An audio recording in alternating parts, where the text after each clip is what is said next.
Dear ladies and gentlemen, I would like to thank everyone for participating in Lithuanian Energy Day conference. And without any further ado, I would like to invite Chairman of the Vilnius University Energy Society, Jonas Zinkevičius, for his opening statement.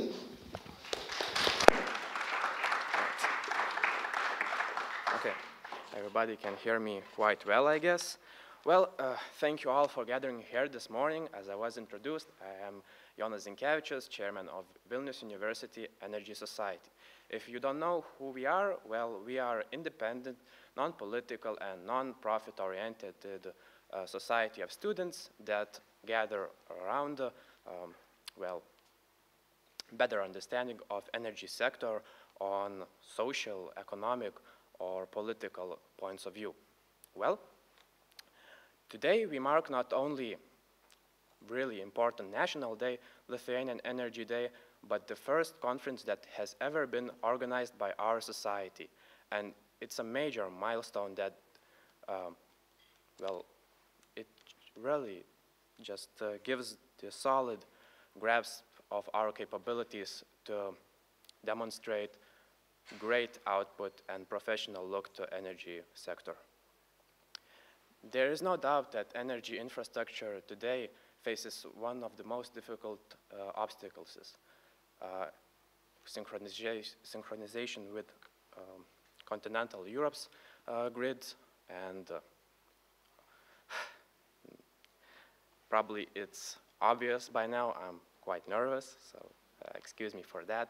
But so yeah, major obstacles is synchronization, fourth industrial revolution that really requires major efforts to adopt. And this time requires significant people with brilliant minds to combine mature talents and most recent knowledge to output the best that we can offer. I am proud to be a representative of organization that is for unbiased and borderless information proliferation in energy sector. And there's no doubt that we have a lot of problems, but this intense situation is a potent driver to produce significant solutions that fascinate the world. Well, there's a lot of people that I would like to thank you today. First of all, people that came here as speakers and those that came here to listen to them. Significant contributions were made by National Institute of Physics and Technology, IT service provider, monthly magazine Verslo Žinios, and of course our main sponsor, Litesco. Thank you for your support organizing this conference. And most of all, I feel most sincere gratitude for our organization's former chairwoman, Inna Vaitekutė, and her team with Virgita Ulevičiūtė, Justas Kvedaravičius, and Vytautas Jurkuvėnas. Thank you for your support, for your time, and your effort organizing this event. Well, I think I spoke here long enough. Lastly, I would like you to wish to have a productive day, make meaningful connections, and discover ideas that are worth sharing. Thank you.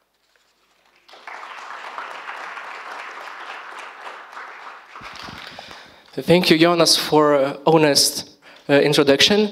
Next up, I would like to invite a representative of Ministry of Energy, Jonas Prulys, onto the stage.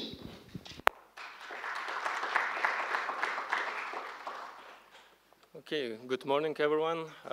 First of all, I would like to thank the Society of Young Energy Specialists for inviting and giving this opportunity and this occasion to greet you on Lithuanian Energy Day.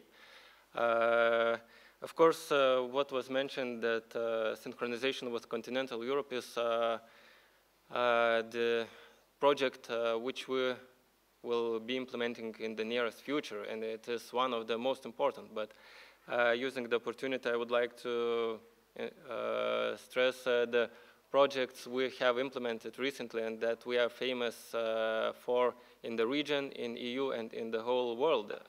Those projects are LNG terminal in Klaipėda, Nordbalt, Litpoliink, also switching from fossil fuel to biomass in the district heating sector. And those projects we are famous for, and we're putting as an example for other countries, especially in the eastern part, our colleagues in Ukraine and Central Eastern Europe.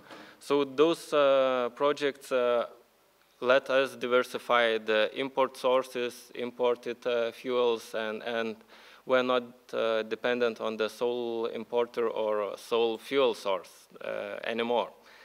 Of course, celebrating 126th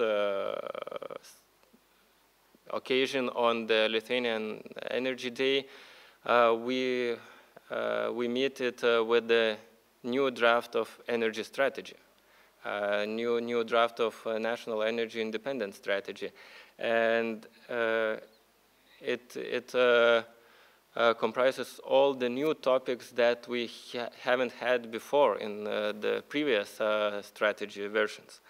And we're moving in the parallel with the whole world to the new transformation, digital, smart energy topics in the world and in Europe especially. And those are becoming the key words while speaking about energy topics. And the traditional energy, when we had to put generation equal to consumption, is going to the past, and now we are working on the new, modern, new way of new energy sector. And electricity is becoming the dominant part, and in the nearest future, it will be the most important part of energy. Of course, traditional energy and traditional engineers, physicists are also very important, but climate change is bringing us new topics that we should and new quests that we should work on, like climate resilient infrastructure and also renewable energy-based energy. And as we're talking about the climate resilient infrastructure, we must stress also the new smart infrastructure in the distribution system, like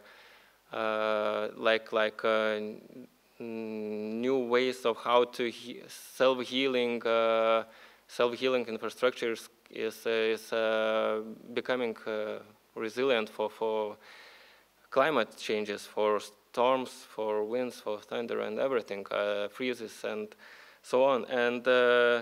And of course, other way of dealing with it is putting the cable lines under the ground, which we are working on currently. And we believe that is another way and another topic Lithuania should work on hard, because only 20-some% of the lines are put under the ground as a cable, and the majority part are overhead lines, and which are not resilient for the climate. Also, another topic is renewables and energy saving topic. Renewables is becoming the new trend, and everyone in the world is going into that direction. Also, Lithuania is not a surprise. Also, we are targeting to cover 80 to 100% of our energy consumption from renewable sources in the year 2050. And what are the other trends? Of course, as talking about renewable energy, the traditional fossil fuel generation, huge power plants are becoming the history. Now we're talking about the decentralized and small-scale electricity generation. And every consumer should become also a generator as well. So not only consumption is the interest of every consumer, but the generation and benefit seeking should become as everyday life task for every consumer. Also, virtual power plants, like combining the whole many of the small generators into one unit would also become one of the next tomorrow's trends as well. Energy accumulation in the batteries, not only in we have currently hydro pumped storage in Kronis, but also all the types of batteries would come into the scene as well, because we should work on the intermittent and not intermittent energy production, which is produced by windmills and solar panels. The energy, when it is not consumed, should be stored in the batteries. And having all those things together, decentralized generation, consuming prosumers as the consumers who would produce as well, we need to talk about big data, about the huge amounts of the data which we should work on. And here we have big data topic and blockchain as one of the solutions to covering that topic. And having all that said, I should stress that we will need in the future the wide range of experts of all specialties, like physicists, engineers, economists, financiers, IT guys, and everyone to work on the common targeted goal in the new energy independent strategy to become one of the innovation leaders in the region in this sector of energy. And that, finishing my greeting, I would like to request you to be active, to work, to be engaged in all activities which relate to energy, and to strive for a better future and to reach that goal that we've put. Let us be the leaders in the region. Okay, thank you, and have a productive conference and discussions. Thank you, Egidius, for intriguing introduction. And we would like to thank you by saying thanks and giving you a little gift, a certificate of appreciation.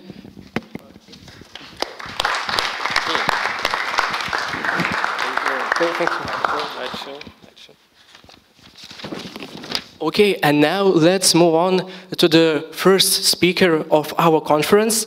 And now I would like to invite the representative of the, I would like to introduce the first speaker, senior business developer at Klaipėdos Nafta, Dainius Savickis.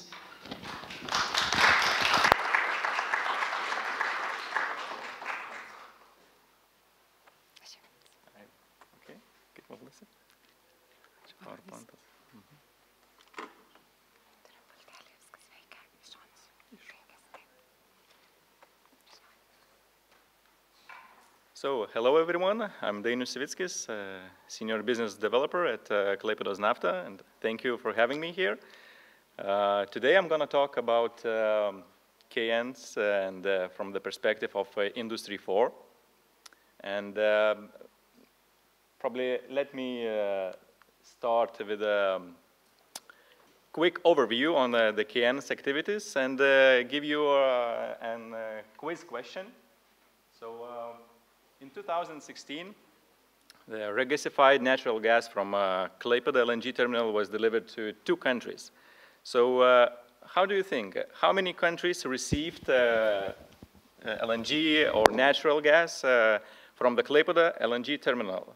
So please raise your hands who thinks that it were 3 countries. Okay. Who thinks that it was 5 countries that, right? Okay, and who thinks that it were 7 countries?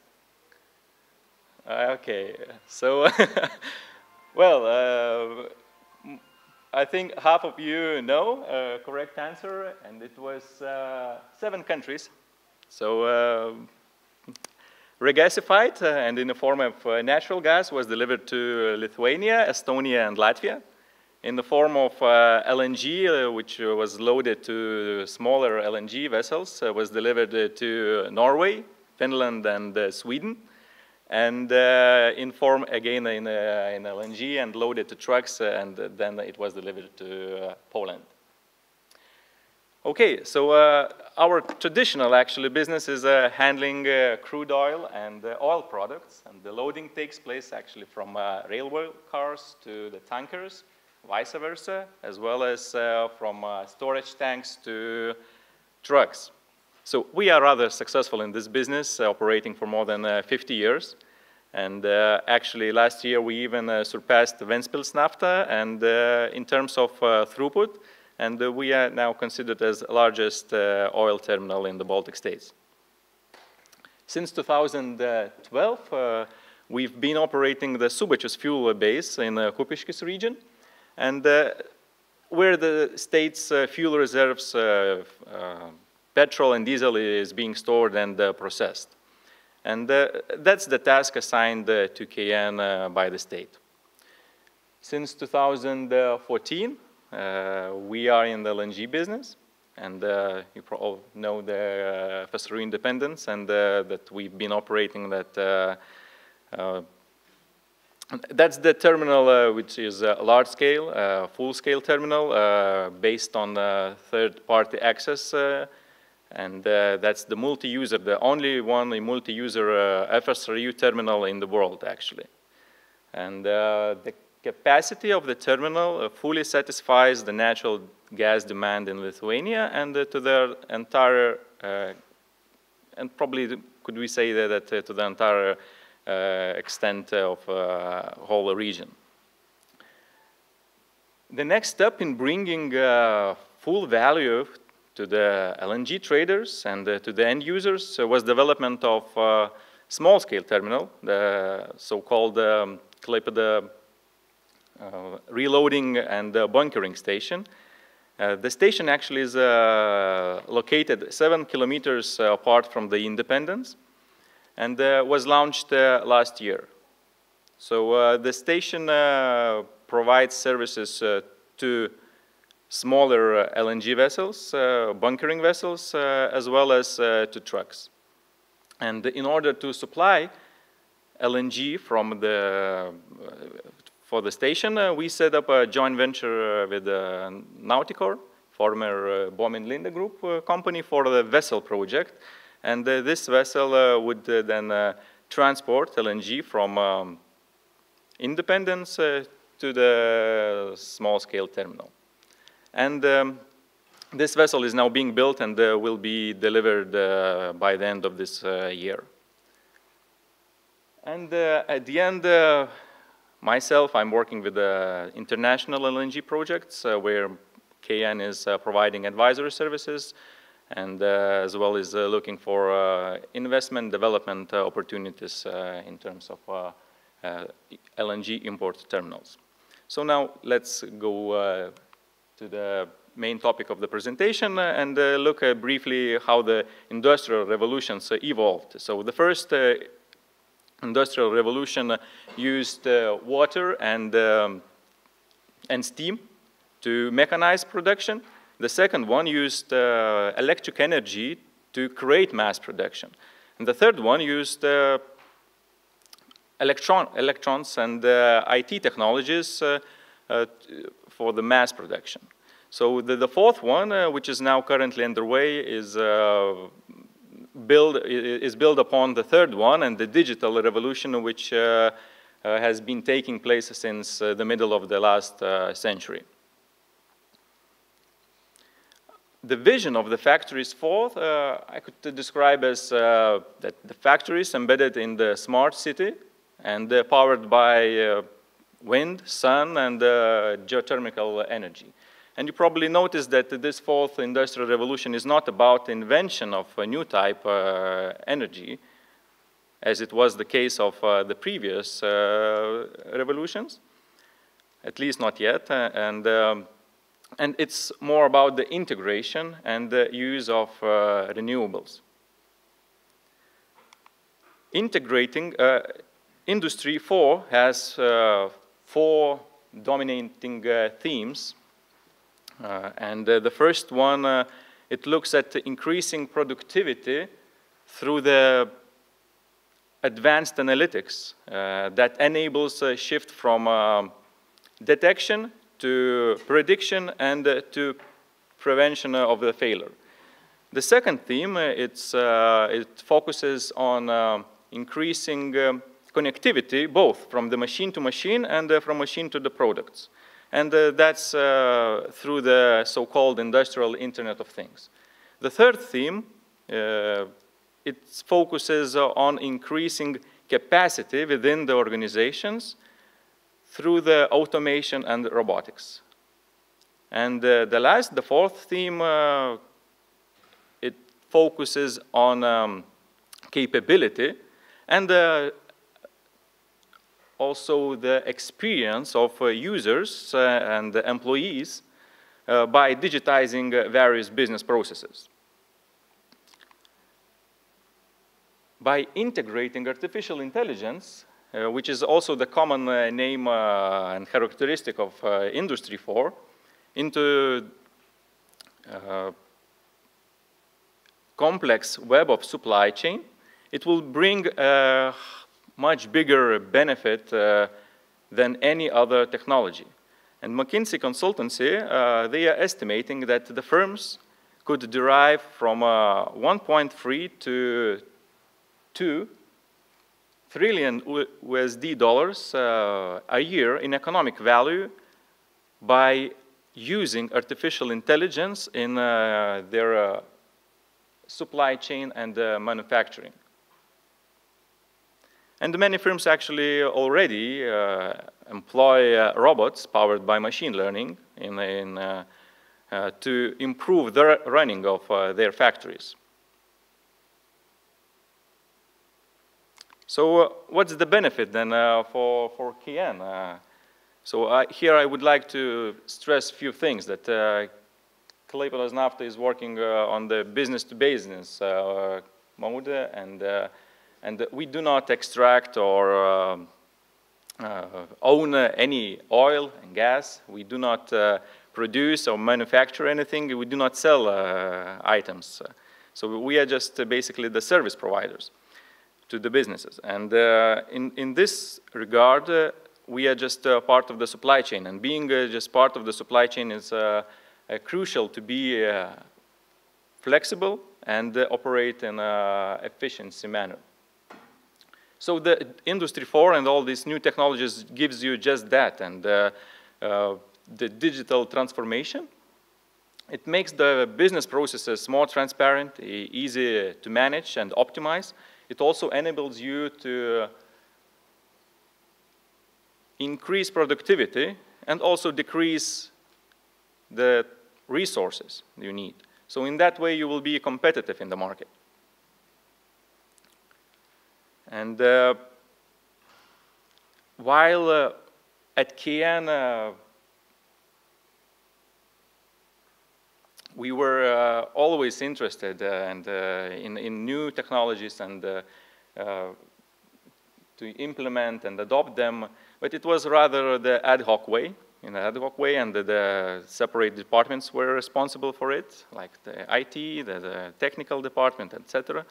And only recently, the top management decided that this is next big thing, and we should approach this in the more structured way. So by the end of this year, we have to develop and adopt a new digitalization strategy, and it should help us to identify areas where innovation thresholds are, and where we probably already crossed them, and also the areas where we should put our resources and investments too, in order to provide the maximum return to our shareholders.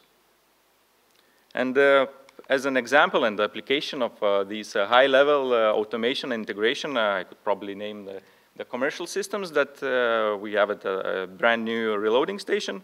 So an example is that the business accounting systems of our clients, they are fully integrated with our internal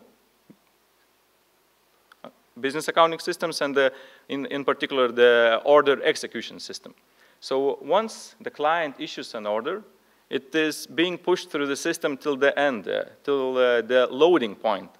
So once the truck arrives at the station, the station's equipment automatically measures the truck, weights it, loads with the required LNG, and produces the logistics documents, and sends relevant data like the temperature of the cargo, chemical composition, the quantities in the real time to the client. Another example could be the predictive maintenance system, which we are about to purchase. And we have more than 10,000 sensors incorporated in our equipments. So currently, all the data that comes from those, they are only signalizing that if something went wrong or is going to in near future. So if we would combine all that data with the machine learning module, then such system could predict the failure. And in such way, such technology could then address the core challenge of the maintenance, meaning that the right part at the right time in the right place. So it is calculated that predictive maintenance system could increase availability of the equipment by 10 to 20%. It also can decrease the total maintenance cost by 5 to 10%. So such technology is really beneficial for firms that operate large assets, like the energy firms, the oil and gas firms, where the equipment breakdown would result in really big costs. Here are some also other examples provided by my technical department, but probably I wouldn't stop here and elaborate more, and we'll go to the risks and threats that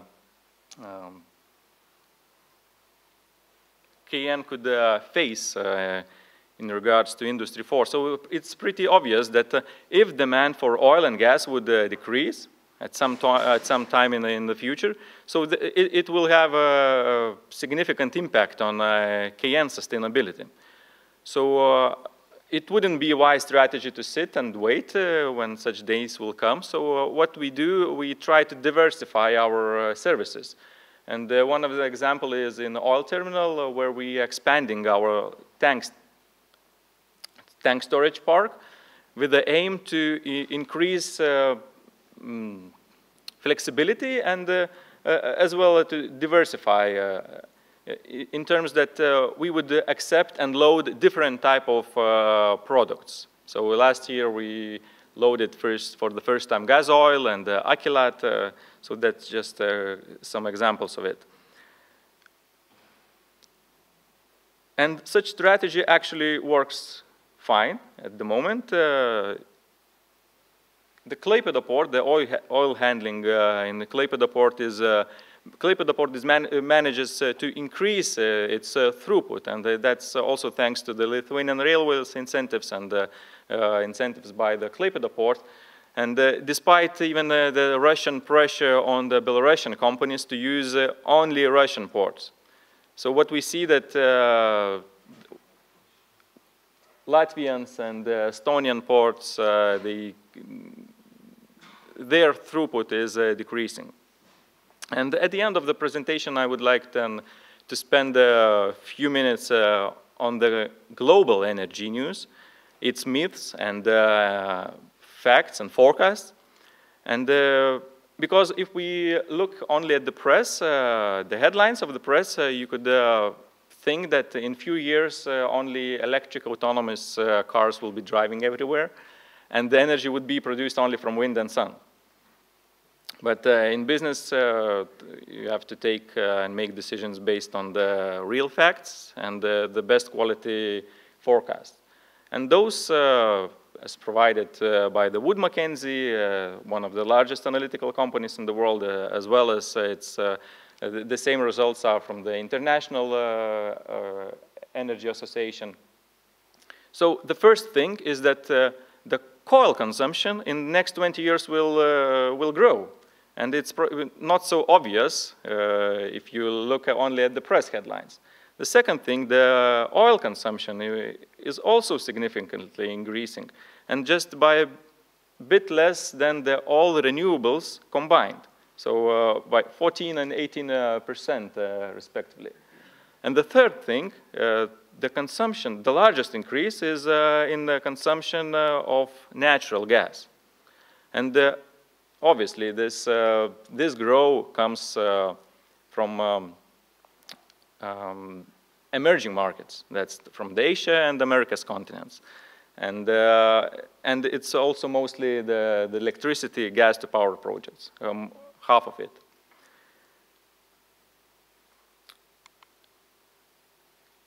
Also, what we see that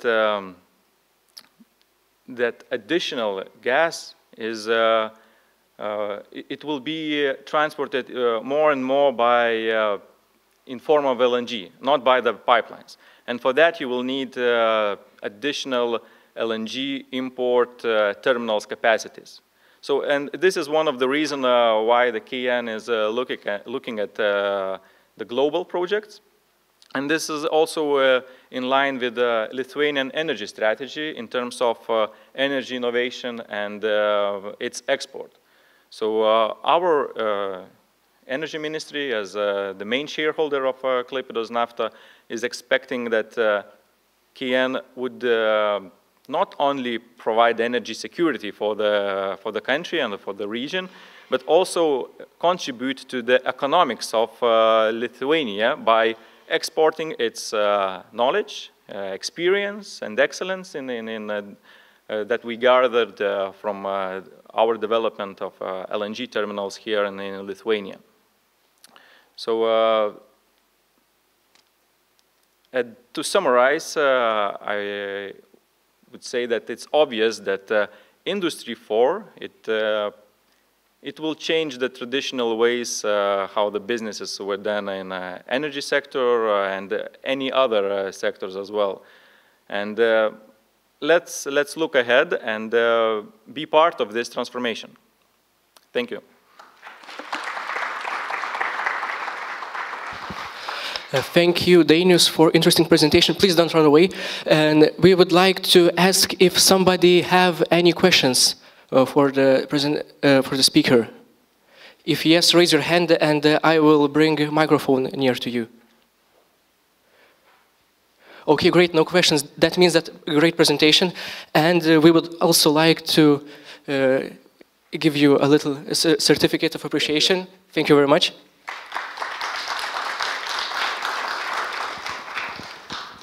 And now our second speaker, the head of Innovation and Service Development at ESO, Vytautas Kieras. Onto the stage.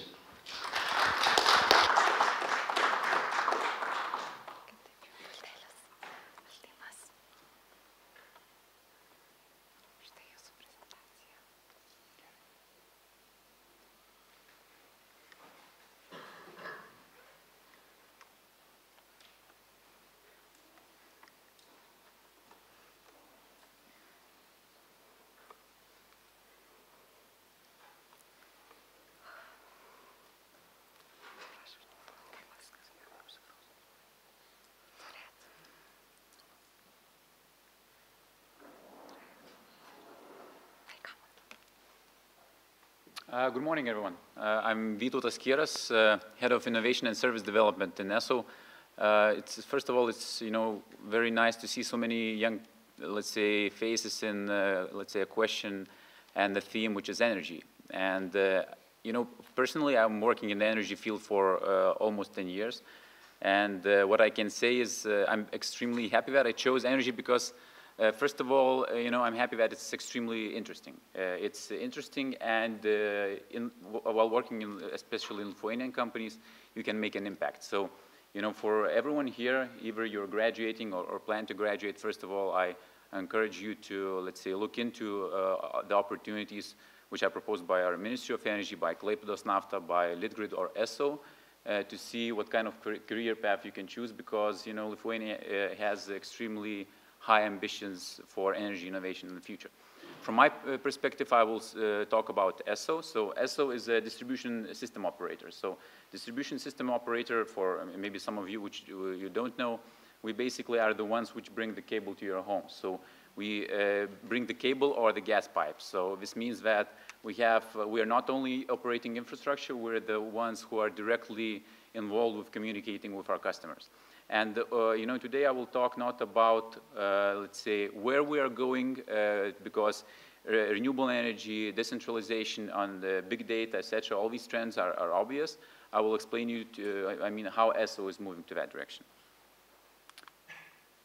First of all, some main facts and figures.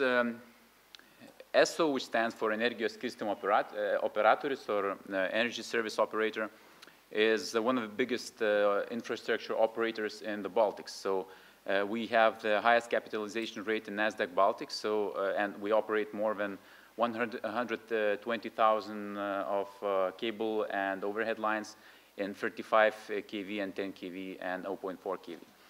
We employ more than 2,500 employees, and we are one of the largest DSOs one of the larger DSOs in the European Union. Why? Because a lot of European countries have a scattered DSO model.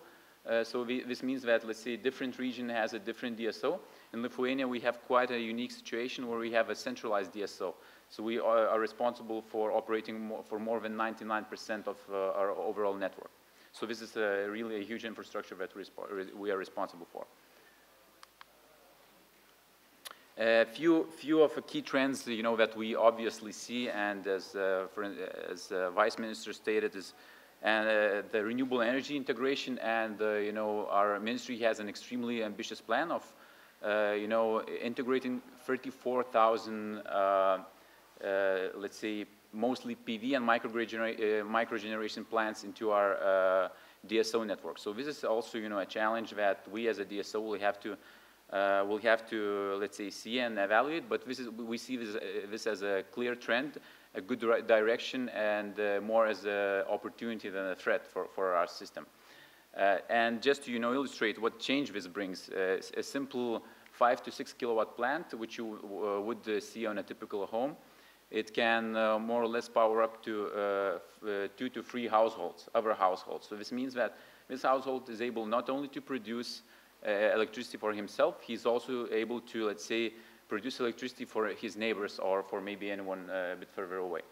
Another challenge that is obviously coming is definitely the e-mobility and e-charging infrastructure. So you know that current chargers are roughly from 6 to 22 kilowatts. So this is at the moment not, let's say, the biggest challenge, but we are seeing a trend for chargers moving to 150, and in some instances there are chargers piloted at 350 kilowatts. So for you to imagine what impact this is the same as connecting 70 households to a DSO network. One simple fast charger brings the same, let's say, same challenge as connecting 70 households. So there are two ways how to deal with that. You can either bring a bigger cable to that, let's say, EV charging station, or you can simply analyze the data, let's say, encourage users to act in one way or another way, and in this way basically maneuver yourself out by using, let's say, data instead of putting investments into new infrastructure. So France has calculated that if it will not moderate its EV development and renewable energy development. It will overspend in its infrastructure more than 49 billion euros. So, you know, every European Union country is looking for other ways besides simply putting a cable, for other ways to integrate these new technologies. Now, you know, how, where basically ESO is moving, to put it simple, we, of course, want to move from the DNO scheme to a DSO scheme. To explain it simply, you know, as it has been stated, you know, in the DNO, energy is floating in one direction, right? So we have a centralized energy flow and centralized information flow. What we do have in DSO is we do have a two-sided data flow. So this means that all users, all clients, all consumers, all EV vehicles are sending some kind of signal to the network. It's sending a signal that I will connect, for example, at 3 p.m. or 3:30 p.m. It says that I will charge for 30 minutes. Prosumers are sending a signal, you know, that they will produce this amount of electricity in one time or another. So there's a lot, extremely big amount of data and big amount of, let's say, also electricity injection into the grid. So a systematic approach turns, you know, our company and our ultimate goal is to become one of the, let's say, most innovative DSOs as well. So talking about big companies, as mentioned, ESO is one of the, let's say, biggest infrastructure operators, but being big does not mean that you are secure. So just to illustrate, you know, as you know, perfectly know the examples of Kodak or Nokia, being big does not mean that you will be here in 10 or 15 years. So more than 52% of S&P 500 companies have gone extinct in the past 20 years alone. So you know, what this means that companies, even big companies with big capital, big infrastructure, a lot of people, they have to innovate. They have to also take this rapid innovation approach to, let's say, to be in shape, let's say, and be competitive in the future market. And while talking about innovation, you know, we here in ESO, we wanted to understand what are the key priorities of, let's say, being an innovative company. So, as you know, our, Minister Cabinet have presented, let's say, a portfolio of reforms. One of the pillars will be innovation in our future society. So, you know, we see innovation as a, let's say, a need to innovate extremely fast, first of all, because, you know, there's a lot of smaller and more flexible companies which are able to bring something new onto the table every day. So even big companies, we have to be fast. So, you know, by identifying what we need to do exactly in ESO is we have identified that, first of all, we need to adjust and we need to act fast. So the current process in most of the big companies is that they take a centralized innovation approach. So this means that we in ESO as well, we do have a, let's say, a specific department dedicated for innovation development, and we develop our innovation projects in, let's say, shape of a pilots. So what we do, first of all, we scout the market, we scout for new technologies, we analyze if it's applicable to ESO's network, and we develop it as a pilot project. Now the challenge here is that since we are a public procurement company, first of all, we're also a big company, so we have to overstep a lot of different, let's say, different events. So what this means that some pilots take 16 to 24 months to be developed. Now we see this time as too long, you know, to stay, let's say, competitive, and we had the ultimate goal basically to do everything 2 times faster and to do everything 2 times more productively. Now, you know, I will, in the following slides, I will explain you how we plan to do that. And, you know, why, first of all, as mentioned, there's a lot of, let's say, DSOs which are, let's say, on a higher maybe maturity level than we are. There's a lot of startups, a lot of different energy companies, and as one of our, let's say, colleagues from Enel put, there's 50 times more resources in the market at the moment that we can spend ourselves. So why not tap into that potential and take this opportunity instead of try to block ourselves from outside and try to do all the innovation projects within our company alone. Now the 4 key directions in the, let's say, innovation process in ESO, and the 4 key takeaways is First of all, it's open partnership. I will explain to you what every part means later on. It's open infrastructure. So the open infrastructure is, you might have possibly heard about the SO Sandbox, which have started its activity in February of this year. It's open talent, and it's open culture. Now, what this would allow us to achieve is basically like an innovation booster. So this means that by doing projects in parallel, or by attracting, let's say, new technologies or new ideas in a decentralized way, we're able to do things a lot more faster, and we're able to develop our projects, gather more ideas. So, you know, what we're able to achieve is basically when you have a simple centralized process, you're able to pilot 5 to 6, let's say, pilots at the same time in a company of our size. What you'll be able to do with a decentralized module, you'll be able to double or triple this amount and cut the time in half. Now, to talk about you know, different approaches and explaining each and every one of them. So, open partnership is basically a scheme and an approach which we have, let's say, developed after, you know, we have visited a lot of other DSOs and TSOs in the European Union. What we have seen is, after visiting, you know, Enel, Electrolevy, Elring, and Elenia, which are, I would say, the leaders in the DSO technology, what we have seen that each company is basically living with the same problems, right? So they're trying out self-healing grids. They're trying out how to integrate renewable energy. They're trying out different EV, let's say, integration scenarios, and they're trying out drones, for example. So each DSO is basically doing the same pilots, just in a different country. Since the DSOs are not competing with each other, what we have understood is that why not simply create a small community of DSOs, let's say, split between each other different projects and pilot projects that we want to develop. So, for example, we're now trying this out with Electrolevy, our Estonian partner, in developing microgrids and drones. So this means that, you know, companies, instead of doing, let's say, drones and microgrids SO by itself, we're splitting one pilot project to each other. So this means that we're halving the cost of the pilot projects, and in the end, we're sharing the knowledge. So we basically get the same result, which is knowledge and, let's say, mass rollout plan, right? So you basically get the same result with half the cost and half the time that you would spend otherwise.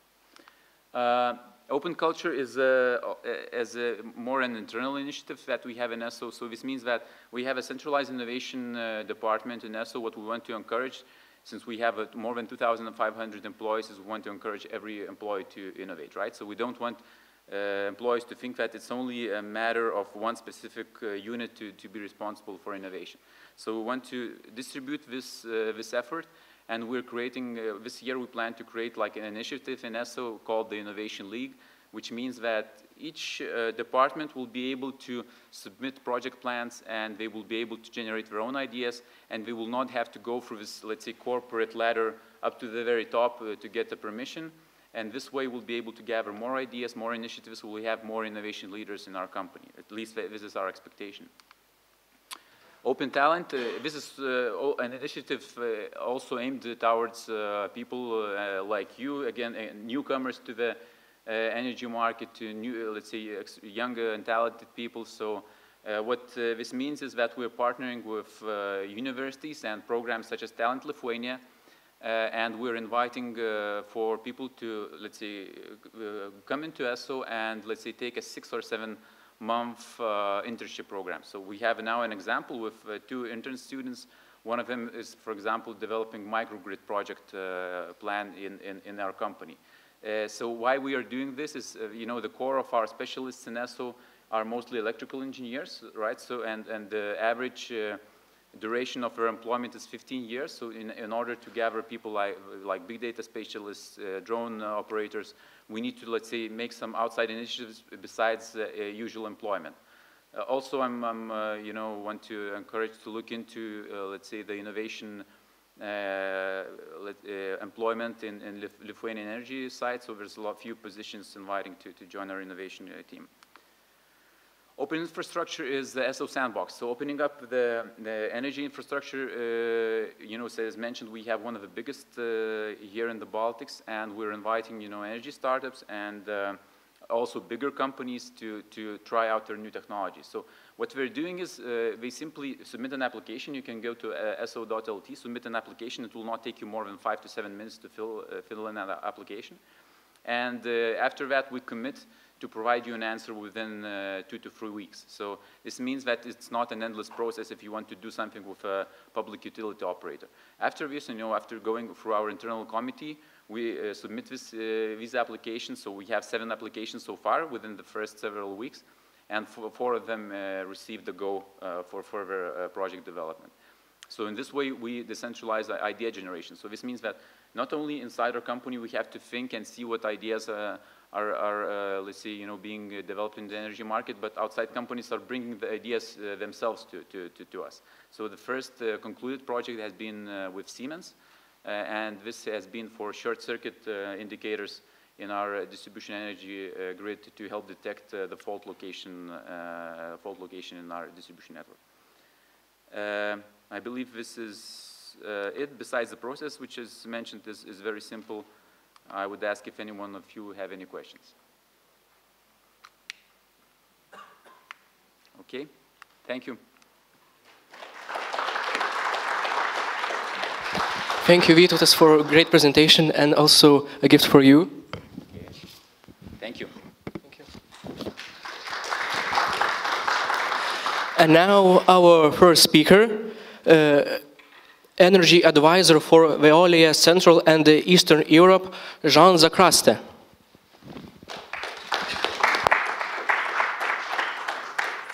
Good morning.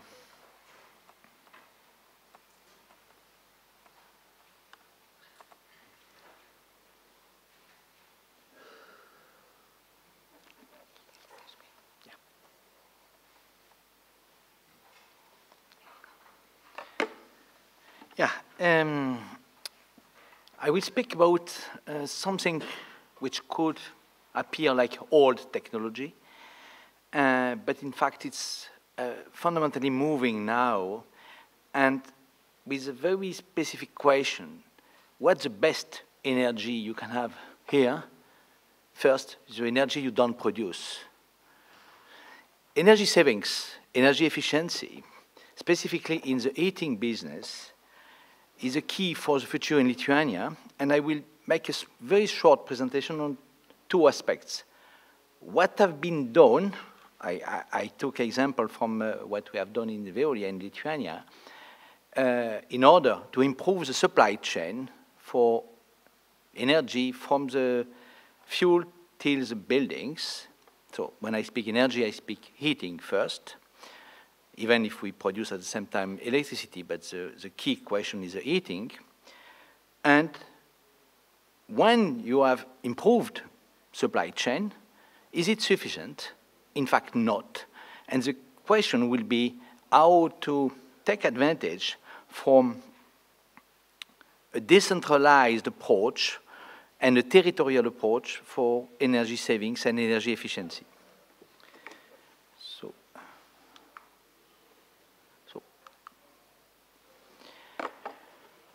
What have been done in the last 15 years was very intense and technological job on improving old Soviet-style systems in half of the cities in Lithuania, starting from Vilnius till Kelmė,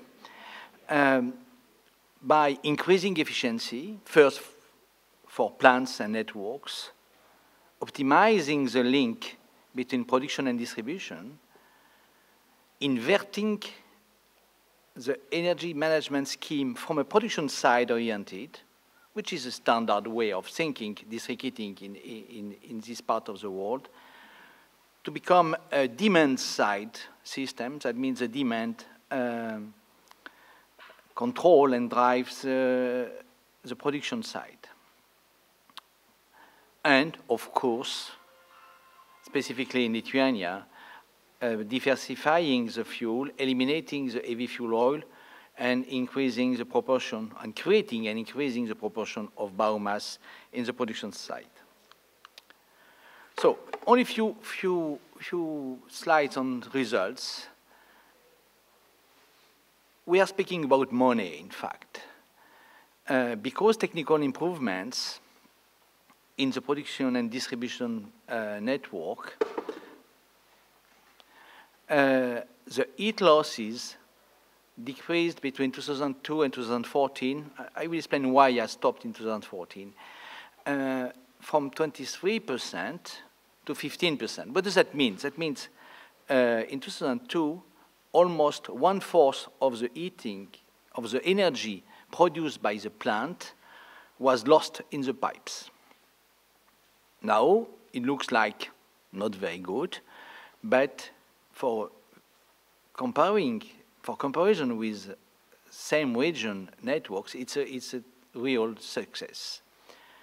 What does that mean? At the same time, by increasing efficiency in the plants, the global efficiency of the system, that means starting from the fuel till the building,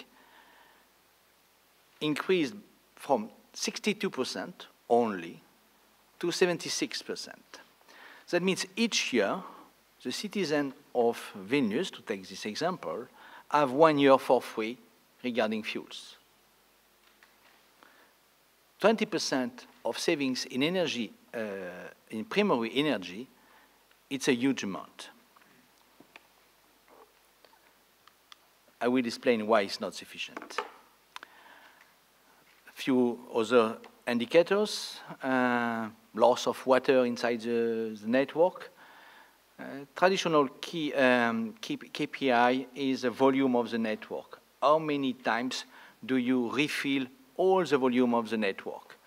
Vilnius network is about 600 kilometers length, so I let you imagine the volume of the water. It plummeted from 7.5 times a year to 1.7. With 1.7, we are at a level which is close to standard Western-oriented network in Scandinavia or in Germany. Not, of course, the most modern and the most invested one, but standard ones. A small indicator is the time where heating, that means hot water is stopped during summertime for testing the pipes. It decreased from 120 hours to 35 hours. That means less than 2 days. Of course, it has been done by eliminating the group substations in Lithuania boiler rings, to replace them by automatic substation, allowing each building to decide what temperature, when, and what the duration of the heating season and so on. They can decide by themselves. Last but not least, a biomass strategy. I can say Veolia initiated a biomass strategy in the country, and not only in the country, but also in Estonia and all Eastern Europe, but in Baltic states first, and created the first biomass plants in order to eliminate the heavy fuel oil. Now, at the country level, in 2014, almost 1/3 of the heating was produced through biomass-fired plant. I suppose now it's even more. Now, we have to enter in the future. We could say it's good, but it's nothing. Why it is nothing? Because 20% of primary energy saved is far from what the country can do in heating business. I don't speak even about the insulation question, because it's, of course, one of the biggest question, but also, and I want to stress on how to, through a territorial approach, find the sources. The two precedent speakers spoke about virtual power plant, about innovation in self-producer of electricity and self-producer of energy. We are in that question. Two ways have to be explored here regarding the heating business. One is a waste heat recovery, which is absolutely insufficient in the country. And the second way is an energy performance contracting approach. What is waste heat recovery? In order to improve global energy efficiency, you have to find out where are the sources of waste energy. When I speak about waste energy, I don't speak about energy from the waste, if you let me make a small joke. I speak about the fact sewages, wastewater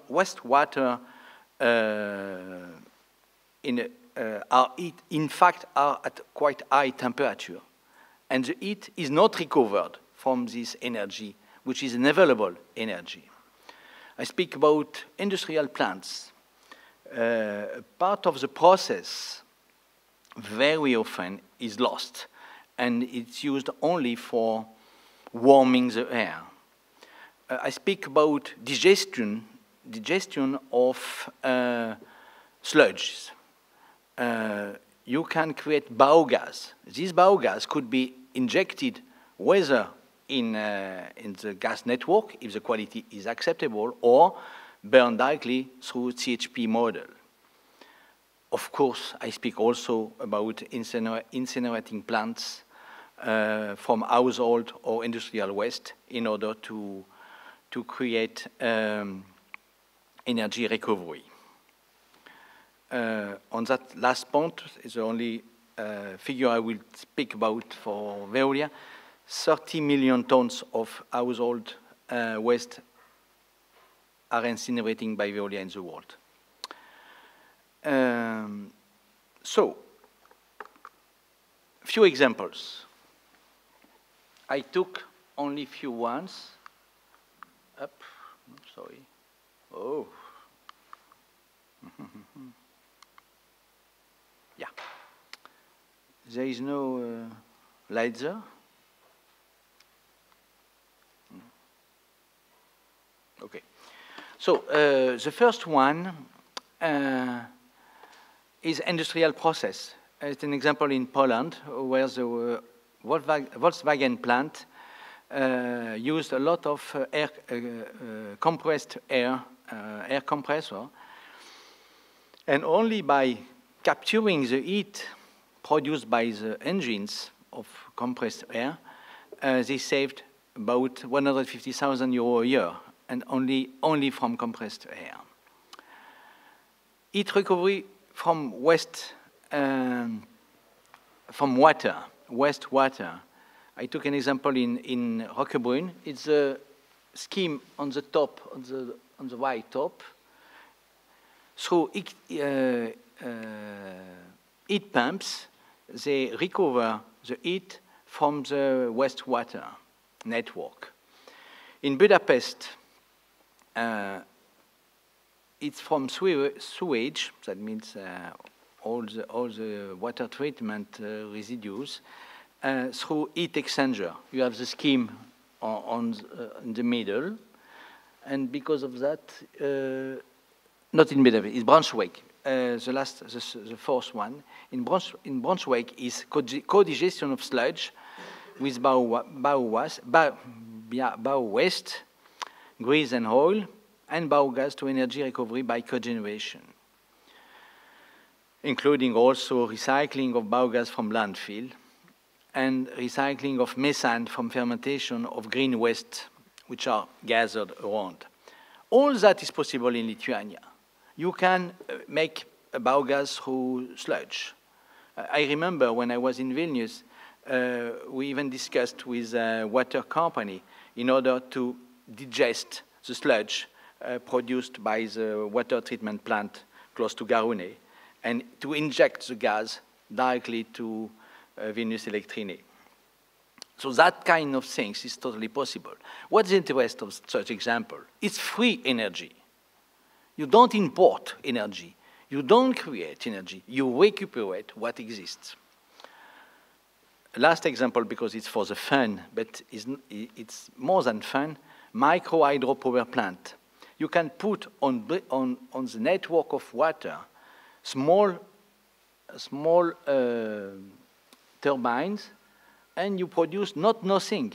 For example, on the two tables you have, from wastewater treatment plant, electricity production in Brussels, 2.1 megawatt hour per year.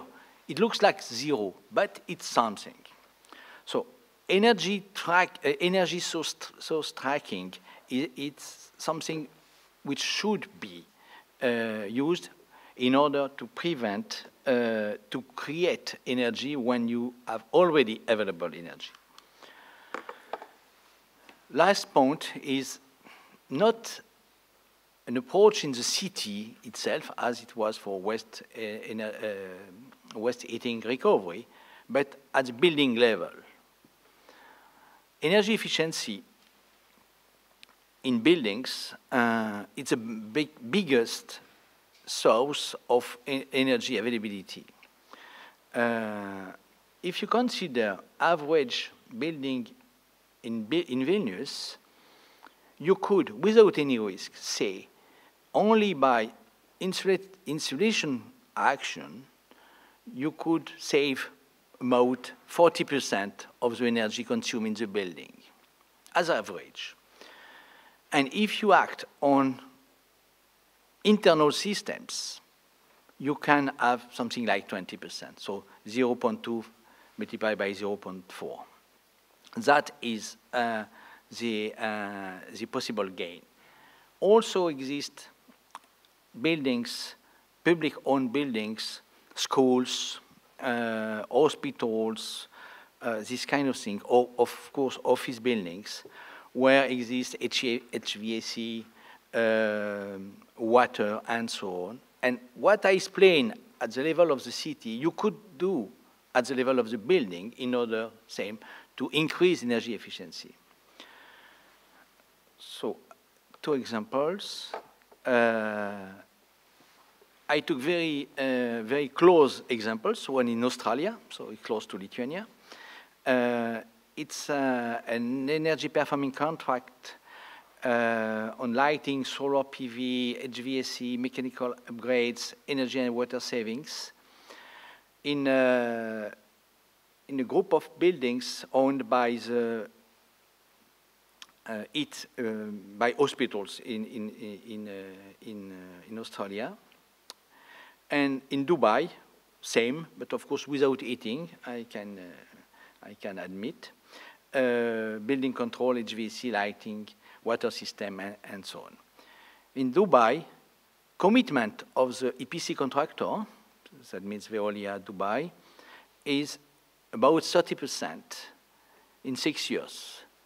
And that are new buildings, modern buildings. So you can imagine the potential of savings when you manage in the right way what I call the demand side, that means the user's assets.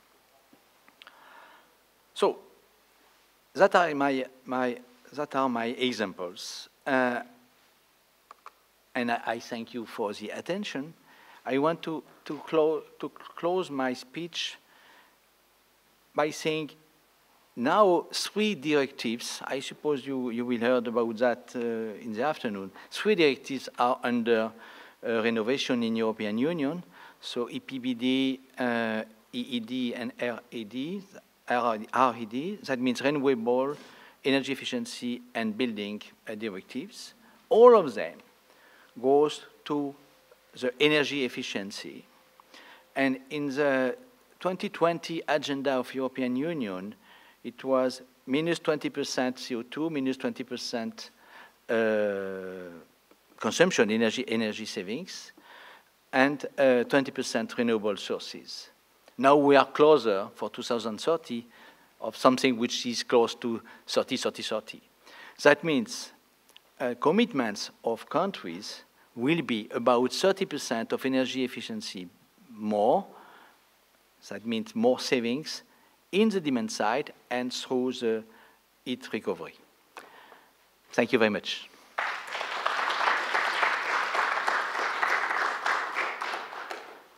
Thank you, Jean, for a very interesting presentation. Does anyone have questions for our speaker?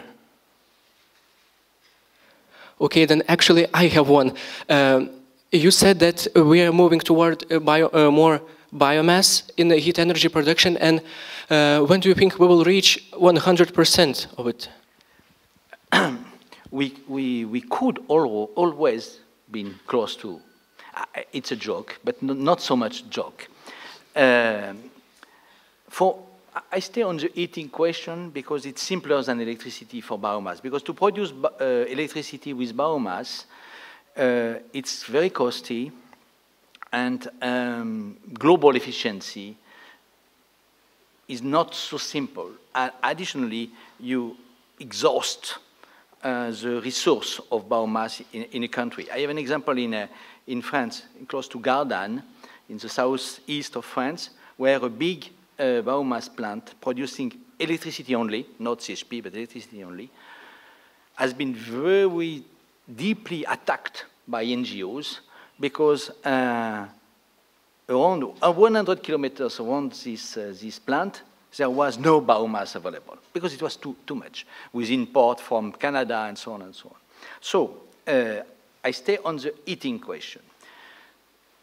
Today, we can consider in Lithuania heating is almost 40, maybe more, 50, close to 50%. I don't have the last figures, but we can say 50%, 40, 50% of the heating in cities is produced through biomass. If you reduce the consumption, not by reducing the comfort, not by reducing the quality of life, but by increasing the savings, insulation, better internal system, energy management, work on behavioral aspects. Do you know, we made tests for many years in Vilnius. If you put meters inside the flat, you can reduce your consumption by 20%. Not because the meter reduces the energy, but when you watch a meter and you need money, you are more cautious, if you can pilot and drive the system. So if you reduce the consumption by 40% or by 50%, I let you making the calculation. We are closer to the 100%.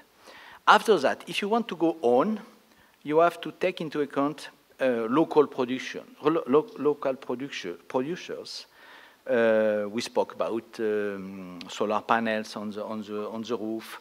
It could be also some better heat recovery from other stakeholders like industrial plants, waste and drinking water operator, and so on and so on. If you accumulate all these measures, of course, we will need more renewable sources. We will need more biomass. But already with existing system, we can drastically reduce the fossil fuel demand. We made a simulation in Vilnius when we proposed 7 years ago something which is now under process in Vilnius. That means to transform Vilnius Electrine in a biomass plant. With that, you don't need almost gas. If you consider Vilnius plant and you transform it in a biomass plant, to simplify, you reduce gas importation, at that time it was the calculation, by 15% in the country.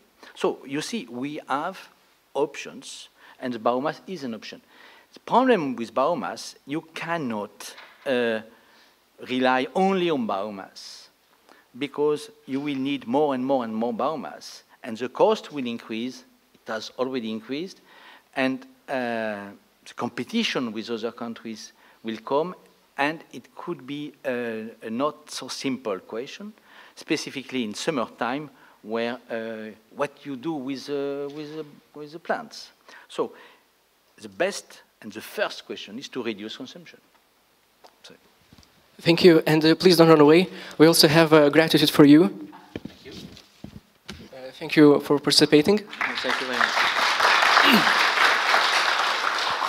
And now we have approached lunchtime. I would encourage everyone not to also replenish your energy, but to speak with each other, and especially with representatives from invited companies. And I would like also to remind that you can find all the necessary information on the other side of name tag. There is the time and information about the speakers. And also, as you have noticed, our time has shifted by a little bit. So we would like to ask every one of you to come to the next section by 15 minutes earlier. Thank you, and have a nice lunch.